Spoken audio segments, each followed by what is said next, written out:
Hello everyone and welcome to my next reaction to the fall of the House of Usher. Oh my goodness, I adored the first two episodes. I have a feeling if I know anything about the shenanigans by Mike Flanagan, it's gonna get more intense, it's gonna get more horrific, it's gonna get messier, all of that. But I feel like in this episode we're gonna deal with the fallout of the last episode, and I am just preparing myself for it. Let's go. I don't know who the fuck you know. Oh! Hey. Oh, he just bumped through. Uptown. I don't know how, but apparently he's clear. Don't touch anything! I don't mean to be presumptuous, but I feel like he might touch something. Also, okay. I assume he's going to try to locate Perry, right? How are you gonna identify him?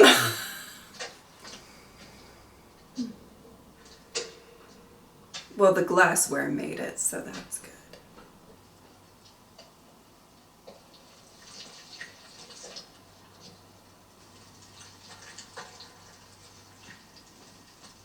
Ah, yes, get the phone.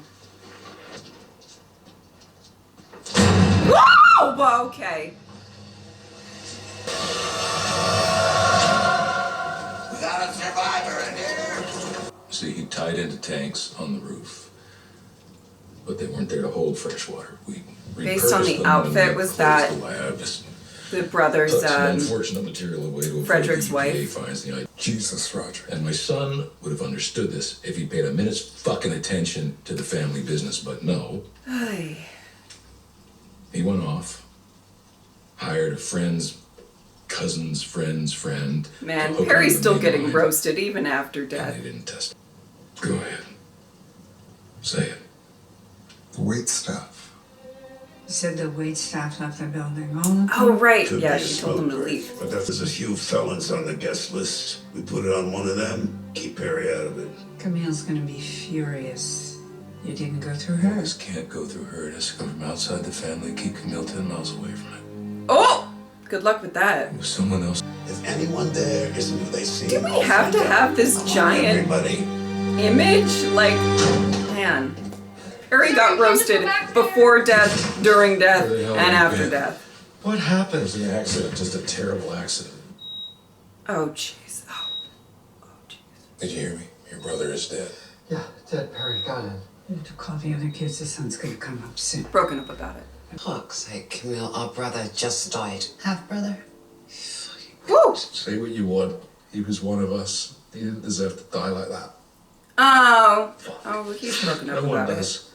He didn't invite his sister to the orgy. Just his sister-in-law? Yeah, I have no idea how I'm gonna keep that down. The hospital doesn't leak it. They're definitely gonna leak it. Somebody will notice that Morella Usher doesn't have skin anymore. Okay, that's enough. We need to close ranks here. It is noticeable.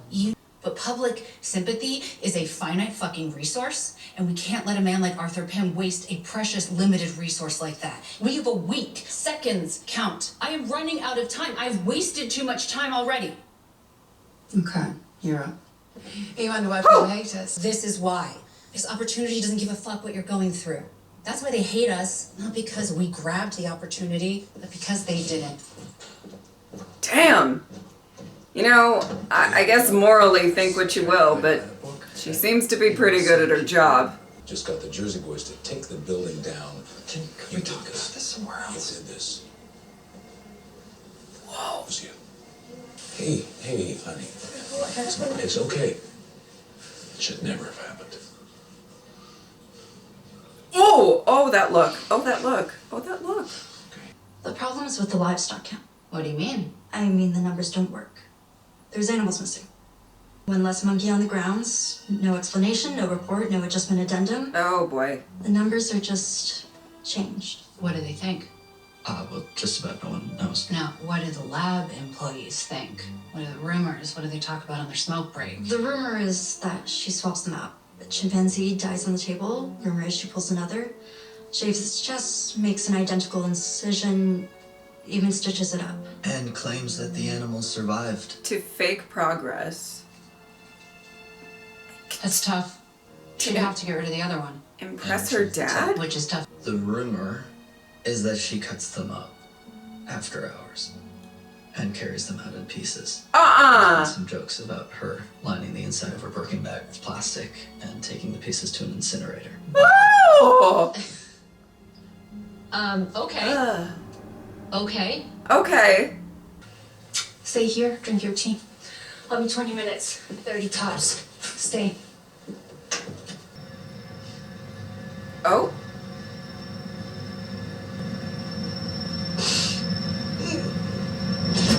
Oh, look at you. Expressing emotions and stuff. I'm sorry. I'm sorry. I was to give this to the receptionist, but Oh, no. I can't find anybody. Oh, no. We really are in the right place because Dr. Louise, she's the best. But why don't I take you to her office? Make sure your paperwork gets to the top of her pile. That'd be wonderful. Do you work here? Yeah, I work with Dr. Louise. Oh. How wonderful. Oh. Have a seat. Very interesting. Verna keeps popping up, people. And I think she will continue to do so, to be fair. Vic's heart mesh isn't even her heart mesh. It's the surgeon's heart mesh. That's why she's fucking the surgeon. And you're like this amazing, I don't know, like Xbox Gatsby. And I just spin. Dad decided that I belong in a room of smoke and mirrors, and I'm like a ceiling fan, and I spin and I spin and I spin and I don't go anywhere. Wow. Well. Okay, I'm still stuck on Xbox Gatsby. Oh, fuck this. No.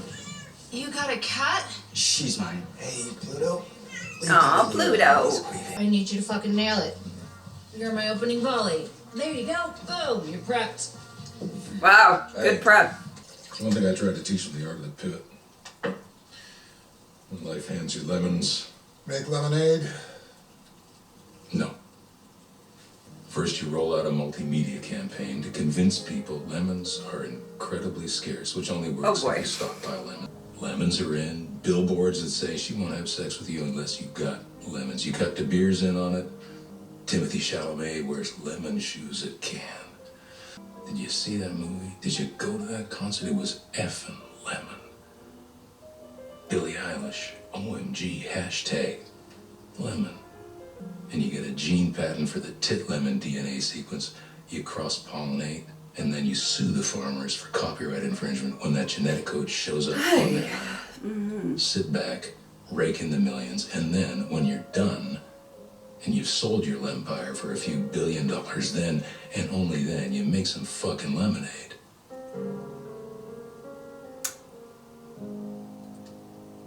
That was a lot. Sir, that was a lot. What the fuck is Monty? It's a street engineered derivative of Ligadone, your drug, in his system when he died. Well, this is what I'm saying. Amateur chemists take a run at a quality, FDA-approved drug. They modify it. There's been dozens. Angel tears. My attorney, Arthur Pym, is protective. And he's very, very good. As you know, he obliterated your case. Uh-oh. Another dead child. Oh, boy. Oh. Apologies, Dad. Like you assume the chemist isn't lying about the addictive properties. You assume your company will act ethically with your pitch. You assume... Okay. Ay, guys. Ligadone killed my son. I didn't make the drug. I didn't design the drug. Ligadone, it's not... Roderick, you said you killed Perry, not me. Not with the drug. Fuck, you're not listening. That's not how... Listen, there's obviously a lot to this story. You know what I mean? But, like, can't necessarily blame this guy for assuming that's what you meant. You know what I mean? Calm down, sir. You're a little defensive. Ligadone, but it's not my drug. It was never my drug. This is my drug. Oh, wait, I watched this thing here. This is my drug. You're gonna walk in here, talk a little, and then we would partner up. You go from mailroom to the boardroom, and I turn to you and say, hey, G-Rod, what do we do next? Woo! Because I'm writing you a check right now in the amount of $500. Money for nothing.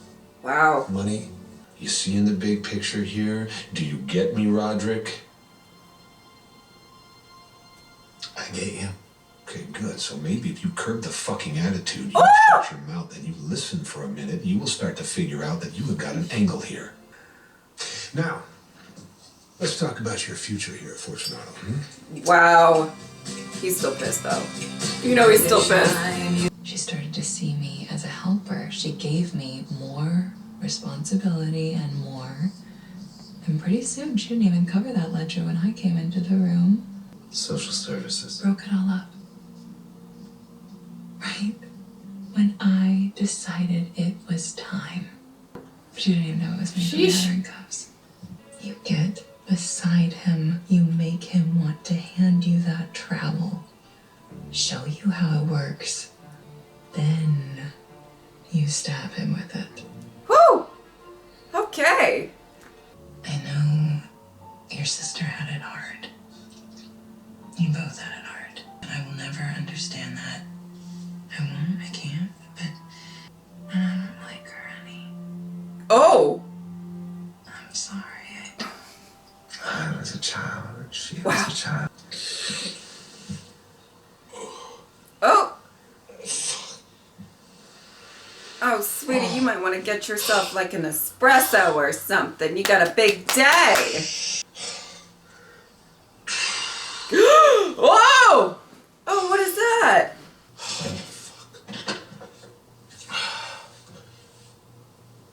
Yeah, love, why do you have some blood on your hands? Ugh. Oh!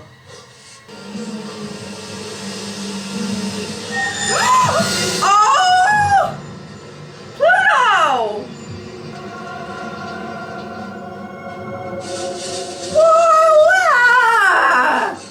Oh, I hate that. I hate that. Hey, I made you eggs. Oh boy. That's amazing. I'm glad you don't remember. That's a blessing, anyway. Why? What was I like? I don't know, anything out of the ordinary, anything... Not saying that. I cannot remember a fucking thing after Camille left. Nothing jumps out at you. Hey, where's Pluto? I don't know. Oh, Pluto! See? Fuck. Did we let her out by mistake? Oh, fuck. Not She always Pluto. Okay. Oh God. Oh, horrific. Hey, my mom's awake, but she's freaking out. Mom, don't do that! Mom!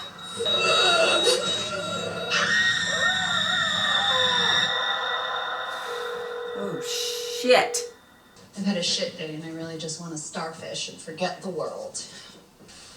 With all respect, that part of this is not happening anymore. Oh, I've got to hear this. Oh my god. You fucking children. It just happened. For the love of fuck's This sake. dynamic has been grossly inappropriate. Tina? And we've been trying to figure out a way to tell you, but we've been fearing repercussions, which is not cool. Don't say it. You're in love. I require a lot of my assistance. We're really sorry. This is a full service position. You signed your NDAs and your consent forms and that you two fell in love, Tina, 1 month after I finished paying off your student debt, Tina. Name isn't Tina, you know that my name is Beth. I don't give a shit, Beth. I should have laughed at that. I'm just gonna Venmo you your severance. Well, we're not quitting. We just needed you to know. No, you're not quitting. You're fired because you're all but useless to me now. If you can't perform Wow. the designated, you're gonna look back at this moment, realize what a stupid fucking decision you both just made. Call me crazy. They might look back Did at you this at least moment look up on and Vic? be happy that they're away from you. I don't just True. call me crazy. Deal with it yourself. Woo! You're late. Oh, where's Lauren? Yeah, she's under the weather, and she didn't want to spread it around. Here we go again. Like, I'm not even surprised. All the time. I understand the gig. I'm Candy. When she shows up. Verna's making her rounds. Okay. I almost texted to ask if you'd do your chicken piccata. It's like you knew. I don't know how to feel. This fucked up tragedy, and I'm not sure how to feel about it. Let's not talk about Perry or the family or anything else. Not tonight. Okay. Tonight, I just want to have dinner with my husband. How was your day, Bill? My day. Oh. It was okay, truth be told. It feels like he doesn't get asked that a lot. This is a restricted area. Yes, I know. You must be new. Shouldn't be here. Oh, Usher is my fault. I mean, there she is again. And you work the night shift, which means that you know what she does to those poor animals in there. And also, she graces your palm as she walks by with her drippy Birkin bag full of monkey bits. And so not the monkey bits. And hold it up. You're going to do the smart thing and go back to your crossword puzzle, or else I'll have you fired and sued. What's a 6-letter word for fucked? Fucked. You shouldn't be here. I know who you are. Oh. You're the clever one. But you shouldn't be here. And you don't have to be here. That's all I was saying. I feel like she's trying to give her an out. Open the door. Which doesn't give me high hopes for what's going to happen when she goes through these doors. But kind of like she did with Perry. Like, give him... It seems that there's an element of that. Oh, I don't like this. Well, okay.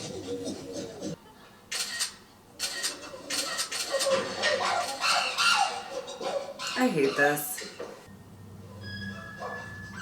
Oh, fuck. Oh, pick yourself up. Why do you hate her? 4th century BCE. First experiments on animals. At least documented. Your dad is a force of nature, isn't he? Ooh. I'm gonna need you to tell me who the fuck you think you are. Why do you hate her? I mean, on paper, you should be allies. The bastard daughters of Roderick Usher. I would like to know that alliance too, you could have to made. be fair. I love how deliciously, pointlessly mean you lot can be. Okay, fired is the wrong word, because I'm gonna have you fucking killed. Oh, guys. Inside, though, you two are the most alike. You hate her because she hit it better.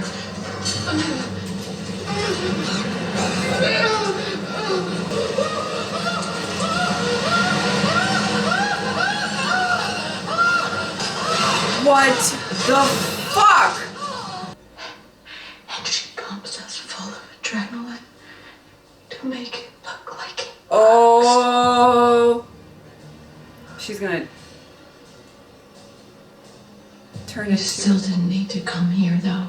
Oh boy. Yeah. It could have happened quiet, peaceful, in bed. I guess it's gotta happen like this. Oh, I don't want to see this. I'm sorry. It's not personal. Wasn't with your brother either. Here we are.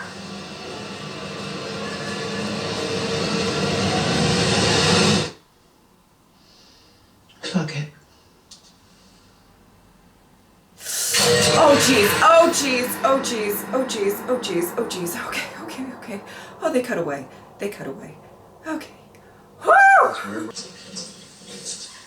Oh, I don't want to see the aftermath either. Oh my god. Oh shit. Woo! Wow.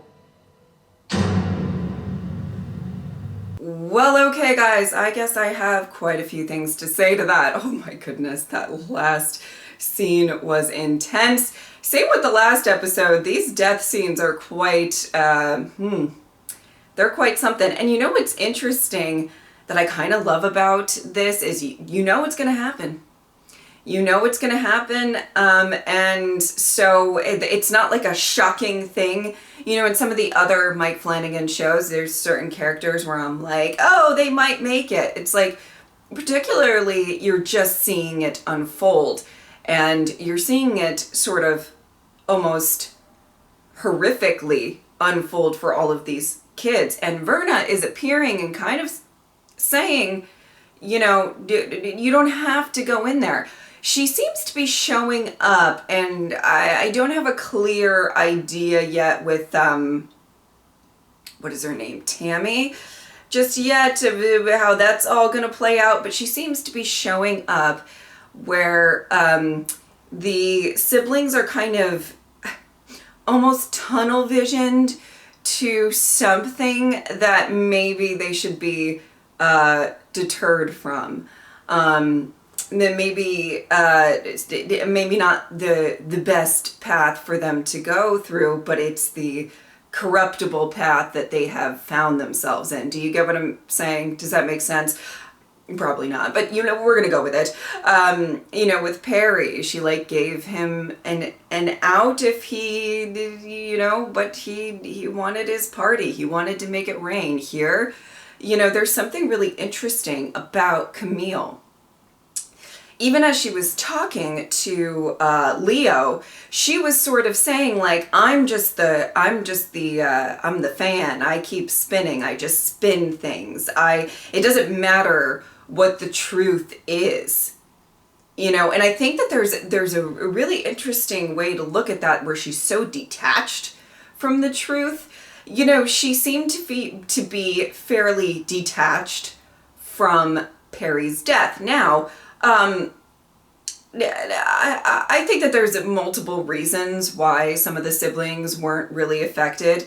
You know, if Perry didn't really know that he was an Usher until a certain age, then they only had him as a brother for so long. And let's be honest, besides kind of the moment between like Perry and Leo, we really didn't see that any of these siblings had a very loving and or significant relationship with Perry. Now, I'm not saying that it still doesn't get to them. I'm not saying that they didn't care about him, because we see little examples of that. However, with, you know, maybe, but in all honesty, even this scene where, I'm going off on a tangent, I'm so sorry, but like even this scene where we're looking at Victorine and she's got like a tear coming, she's, you know, is that her, crying? I mean, I don't think we really know. Is that her crying about Perry? Maybe. Is that her crying about, you know, the fact that she is just in this mess that she's kind of created herself? I don't really know. But anyway, the point being is that, you know, Verna seems to be, there's a really interesting, that she gave Camille an out, where Camille, I think the only truth that Camille is attached to, that has become an obsession, is that she hates Victorine. That's all, and she wants to expose her, and it's like she's clung onto that hatred. Everything else she spins. Everything else she can figure a way out of and spin in some sort of way. And the truth is really irrelevant at that point. You know, she even has sort of this like detached sexual experience with her assistants, which did make me uncomfortable. I'm glad they got out of that situation. However, well, I guess if she was going to die anyway, they would have gotten out of it either way, you know what I mean. But anyway, I definitely think that, you know, there's this, the idea of them like actually developing feelings for each other was just so, she was like, ugh, about it. And, you know, some people don't like lovey-dovey stuff for sure, but I think that there's a really interesting kind of these little examples that we're seeing of, you know, her being very emotionally detached, except for her anger and her hatred towards her sister. why, and and all of that. And I found that really, really interesting.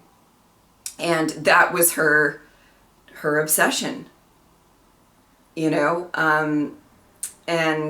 I think it was also brought on by wanting to please her father. So far I'm seeing a lot of, everybody kind of wanting to somehow live up to their father's standards. And we had that with Perry in some ways, and her in her way, and I think that it's going to be very prevalent in Victorine's story as well. But I found that really interesting, that it kind of, Verna seems to be showing up in their lives as a one, maybe in some cases a temptation to what they're already kind of super tunnel vision towards, but also an offer of like, okay, you could take the right route, it didn't have to go this way, which I think we'll dive into more and get more clarity on all of that as the series goes on, but I just found that to be really interesting.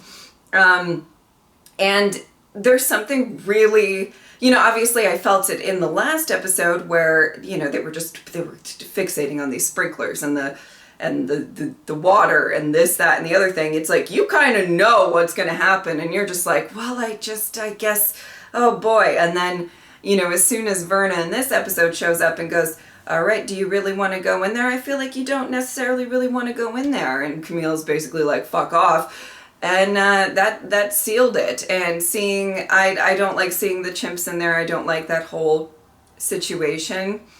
And however, I guess that you kind of know where it's going, where it's probably going to go. And yeah, as soon as Verna's character was kind of like acting like a chimp and sort of embodying that, I mean, I felt like that whole scene, first of all, Carla, you are just phenomenal, so phenomenal, but like that whole scene was just so terrifying as it went on. And anyway, I thought that was really kind of interesting that these death scenes, they're not shocking. We start the whole show off with like, this is what's going on. These people don't make it, and it's still, I feel like Mike Flanagan is doing a really brilliant job in actually still instilling fear when you know it's coming. And that's kind of interesting and a little bit different from some of his other work. Oh my goodness, a couple of other things. I can't believe Frederick's wife survived. I don't know that she's even, are you even happy you survived that? Probably. I don't know. I'm not going to try to presume to know, but it's just, that whole thing is horrific as well. And, with the flashbacks, I have to say it is kind of interesting to see, we see the end, I feel like the end game of the flashbacks first with the New Year's Eve in the first episode. What does it mean? But I feel like we're leading up to that. And it's, I don't blame Roderick's wife, who I'm forgetting her name, so sorry, but for being like, your sister is giving me some bad vibes. However, I just, I don't know that you want to vocalize that. We'll see how all of that goes. But we kind of see that end game, and I do find it kind of interesting to see how we're building up to it. And that whole story that Madeline told about, well, I became their favorite, and then I struck. That's how you do things. And it's all really interesting to see how, this young man who I believe initially had good intentions is starting to learn how to navigate and is starting to see the benefit of being a little sneaky, a little dishonest, and striking when you can. And so we're going to probably get more into that as time goes on. But, yeah, there was a lot going on there. I don't know who we're gonna focus on. Oh my God, in the next one, but Leo killing the cat, don't love that. Not a great vibe for animals in this episode. I gotta say, whew, sheesh. You know, it's interesting, and I'm just gonna leave with this one random note. I really don't like the idea of testing on animals, particularly in the beauty industry. As much as, you know, you guys see me, I'm so done up every episode. I don't use any products that are, you know, all of my products are cruelty free, and sometimes it can be quite difficult to navigate around that. It's quite difficult to even, because, you know, even companies will say that they're cruelty free, but their like parent company isn't. So then you're kind of like, well, I don't know. It's a whole thing. Anyway, it is something that I'm weirdly passionate about in the like beauty industry. So it's just something, it's just interesting that it was kind of brought up and with stuff like that. But it is tough to actually find the products that, one, work and are suited for your skin, your, you know, everything that you kind of like within makeup, and also cruelty free. You know, the beauty industry can be very disturbing at times. Anyway, leave you on that positive note. All right. I hope you guys enjoyed this reaction. If you would like to support me on Patreon or subscribe, I would really appreciate it. But if not, I'm just happy that you were here. Thank you guys so much for watching. I'll see you next time. Bye.